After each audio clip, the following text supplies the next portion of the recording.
Hello and welcome to The Comic Cave. I'm Ramsey, aka Captain Away, and today I'm looking at the collection X-Men, Days of Future Past.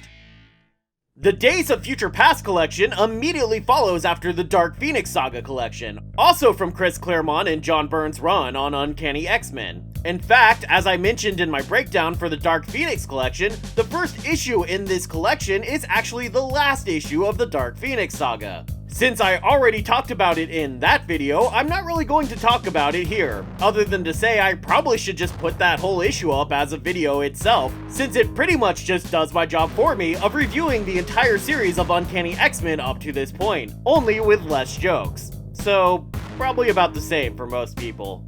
Also, if you've read that previous volume or watched my previous video, you'll probably know to expect a fairly disjointed story in this collection that doesn't stay focused on the primary Days of Future Past plot. Even those most prepared, though, might still be surprised to learn that only 2 of the 6 regular issues and 1 king-sized annual collected here actually relate to the story arc the collection is named for. This might be more appropriately titled the Kitty Pryde Collection, because basically these issues are focused entirely on her, as she goes from joining the X-Men at the end of the first issue of this collection to having her first solo adventure in the final issue. This also includes her serving a primary role in the plot of the story that this collection is named after. So let's see just how much trouble this one kitten can get up to and take this away.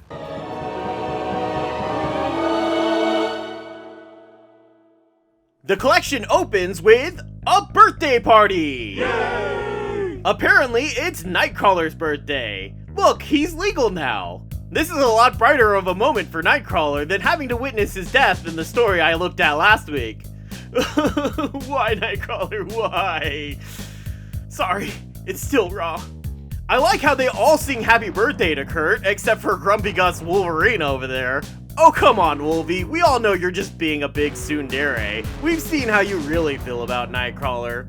Also, as Wolverine is eating the world's largest turkey leg that looks like it's made out of plaster, we see Kurt is opening a present from him that seems to be just a picture of him? What? I guess I'd be cool with that if it was just that picture of him from Second Coming telling me that my only weakness was bullets. Yeah, that'd be a pretty awesome gift. Nightcrawler also gets this sweet Panama Jack looking hat that I'm pretty sure shows up again in later issues. Most notable of his gifts, though, is this incredible little crystal figurine of himself. But Nightcrawler should have been listening to his inner Admiral Akbar because it looks like it's a trap. The figurine explodes in his face, he falls over, and before long is declared dead. Why, Nightcrawler, why? Nope, still raw. Professor X invites over Dr. Strange to see if the mystical arts can help where science has failed. Strange determines that this attack somehow involves this demon lady. She grabs up Strange and all the X-Men except for Kitty and Xavier and vanishes.